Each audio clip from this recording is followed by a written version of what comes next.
Darío García, XTV, buenos días. Muy buenos días, ¿qué tal? Pues muy bien, ahora mismo me estoy aquí acercando, como siempre, mi ordenador. Estamos con un IBEX 35 en negativo, números rojos, un 0,27% abajo, en una jornada además que no vamos a tener referencias ni de Estados Unidos ni de Reino Unido. Efectivamente, hoy probablemente lo que tengamos es una evolución continuista del dato de China, del PMI manufacturero, aunque ha sido una caída muy leve desde los 51,1 del dato del mes pasado a los 51,0, es decir, una décima que prácticamente no tiene relevancia, pero muestra el freno que está habiendo en el ámbito industrial dentro del país asiático. Y como no tenemos hoy o no vamos a tener referencias ni de Reino Unido, que es una plaza muy grande donde se negocian sobre todo divisas con un alto volumen, y en Estados Unidos, donde no tendremos sesión de contado, aunque los futuros sí que se negociarán hasta aproximadamente las 6 de la tarde, pues básicamente hoy tendremos una sesión bastante coja donde básicamente lo que encontraremos son recogidas como las que estamos viendo en el IBEX, sobre todo en Europa, que es el que más está cayendo, aunque el índice italiano y el índice francés sí que se están recuperando levemente, un 0,3 y un 0,4% respectivamente. Te quería preguntar por un valor, no es un valor nuestro, es ese Deutsche Bank, ¿no? Después de que la Reserva Federal haya advertido de que hay un retroceso en la lucha contra el blanqueo de dinero y sobre todo no solo cómo está afectando a Deutsche Bank, sino también a los diferentes valores bancarios, sobre todo aquí en nuestro IBEX 35. Bueno, hay que tener en cuenta que el Deutsche Bank es uno de los bancos europeos que más emisiones de productos derivados tiene. También es uno de los bancos de referencia a nivel europeo a la hora de contratación de determinados vehículos de inversión para inducir a una mejor carga fiscal. Y bueno, pues también ese tipo de activos o de vehículos suelen ser susceptibles de una mayor vigilancia, una mayor due diligence por parte de los departamentos de antiblanqueo de capitales, y por lo tanto, bueno, pues un punto y aparte al respecto de que quizás hemos vuelto a una cierta laxitud en determinadas entidades, o quizá en el caso del Deutsche Bank es donde han puesto más el foco en la Reserva Federal, pero sobre todo este comentario, aunque no lo parezca, también está muy vinculado al tema de las criptomonedas. Recordemos que en el mercado de las criptomonedas cualquier inversión desaparece del ámbito del control de los bancos, porque sale a un mercado, a una nube, a un ámbito digital donde los bancos realmente no tienen control, más allá de cuando cualquier inversor, gran institución, una sociedad o un inversor minorista, pues realiza una desinversión, vende sus criptomonedas y se hace una transferencia hacia su cuenta corriente habitual. Hasta ese preciso momento los bancos no saben qué ha sucedido desde la primera emisión de la transferencia original hasta la recuperación de esa transferencia de vuelta, ¿no? Entonces, es quizá poner el foco en el Deutsche Bank como punto clave, precisamente porque es uno de los bancos más grandes del mundo en cuanto a la contratación de vehículos de inversión con ciertas facilidades fiscales, pero es más bien un aviso a navegantes al completo sector bancario, y en este caso en España pues estamos viendo que es uno de los principales lastres en el IBEX 35 en la jornada de hoy. Luego aquí, fijándonos, ¿no?, en los valores que más están cayendo, vemos Endesa, Acciona, Iberdrola, pero es que claro, tenemos esa noticia, ¿no?, que mañana martes el Ministerio para la Transición Ecológica va a llevar al Consejo de Ministros un anteproyecto de ley para acabar con esos windfall profits de tanto de las nucleares como de las hidráulicas, para intentar reducir esa factura de la luz, y es que se está reflejando muy bien esta mañana en el IBEX, ¿no? Efectivamente, y aparte también es un poco de que hasta que no hemos empezado a ver un cambio de modelo energético más evidente como lo que estamos viendo a día de hoy, porque tampoco se le ha dado durante los últimos años quizá una visibilidad que mereciese en su momento, y que de ahora sí se le está dando. Recordemos que en las facturas eléctricas un porcentaje importante forma parte de los impuestos, pero también de las subvenciones que se dieron durante varios años en el pasado reciente precisamente a ese sector, y que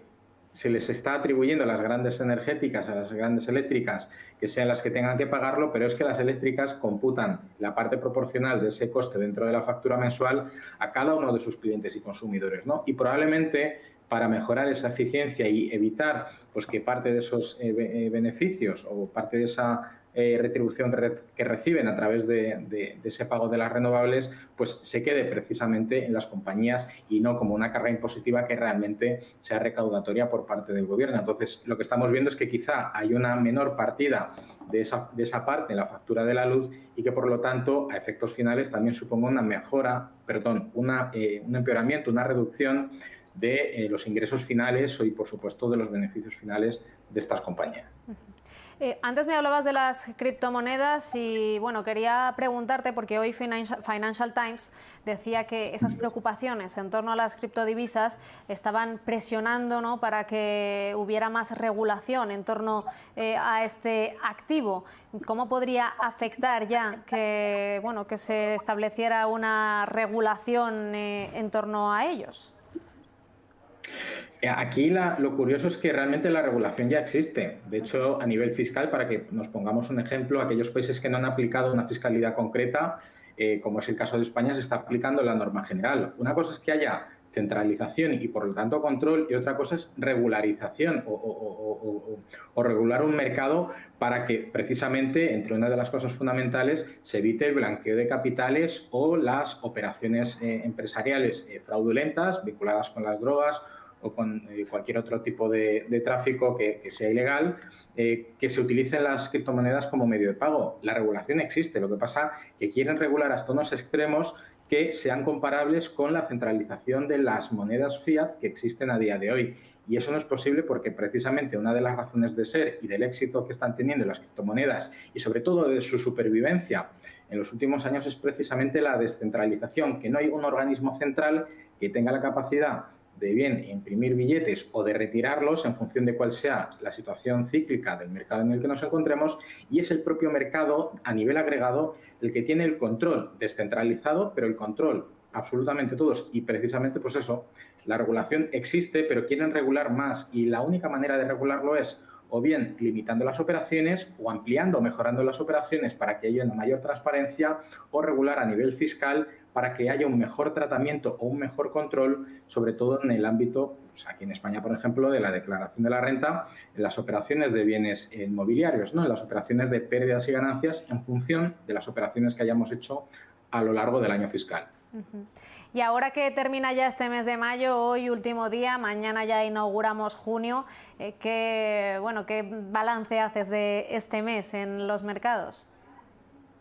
Pues volatilidad y estancamiento en cuanto al crecimiento de los índices. Y uno de los casos más evidentes es, sobre todo en el Nasdaq, que en las últimas jornadas prácticamente ha estado cotizando en un rango lateral y es uno de los índices más susceptibles de sufrir caídas en el momento en el que, cuando sea la Reserva Federal, decida aplicar tapering y, por lo tanto, reducir los estímulos, que tanto Goldman Sachs como JP Morgan estiman que hasta finales del primer trimestre del año que viene no tengan lugar ese tipo de actividades y, por lo tanto, todavía tenemos un año por delante de cierta